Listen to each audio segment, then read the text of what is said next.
Most beginners, when trying to learn algorithms, have to learn this thing called notation, which is basically how we describe each move on the cube using a letter. So, for example, this move would be R, and this would be R prime. So if it has a prime, that means that it's the opposite of the move that you just did. So let's say this is U, this would be U prime. This is F, and this is F prime.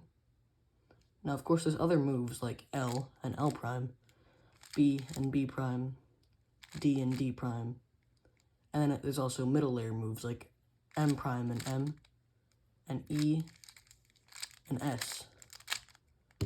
But now I'm going to teach you to remember each of those moves.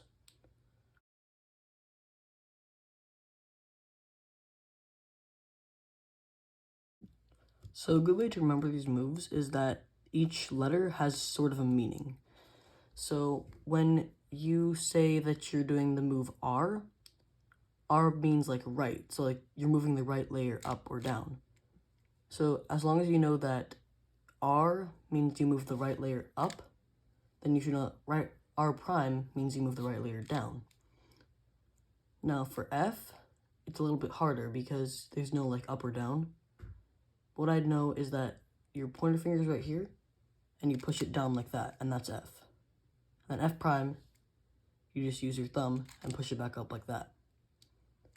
Then for U, you move it to the left, and then U prime is to the right. Now, U obviously means like upper layer, so like U would be like, stands for upper, right? Then F is for front. So F would be front, R would be right, and U would be up. Now there are 3 more moves that you really have to know. So there's also L, which is moving the left layer down, L prime, moving left layer back up. This is different because on the right, R is moving the right layer up instead of moving it down. And for L is moving it down.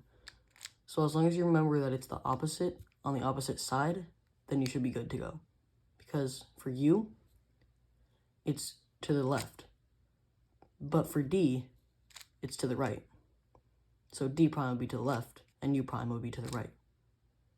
It's the same for B, as front is like this, and then B is like this.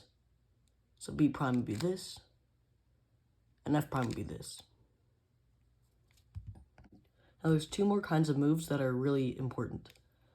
So there's middle layer moves, so like M, E, and S. Now the one you'll see in a lot of algorithms is M, and it's just, this will be M, moving the middle layer down. Then M prime is moving it back up like this. And there's also E, which is this layer right here, and then S, which is this layer. Then the other kind of moves that you need to know is wide moves.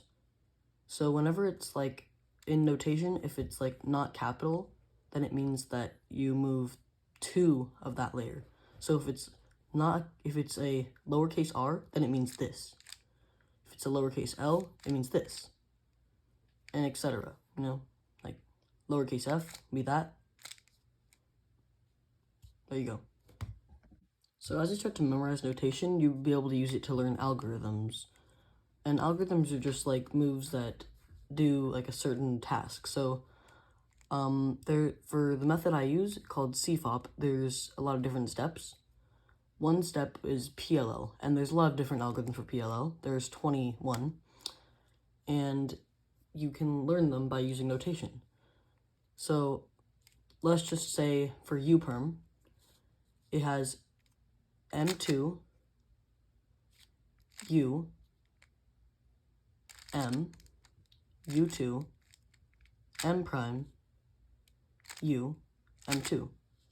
And that cycles these 3 edges, which is an algorithm. And then there's also the opposite of it, which is just this.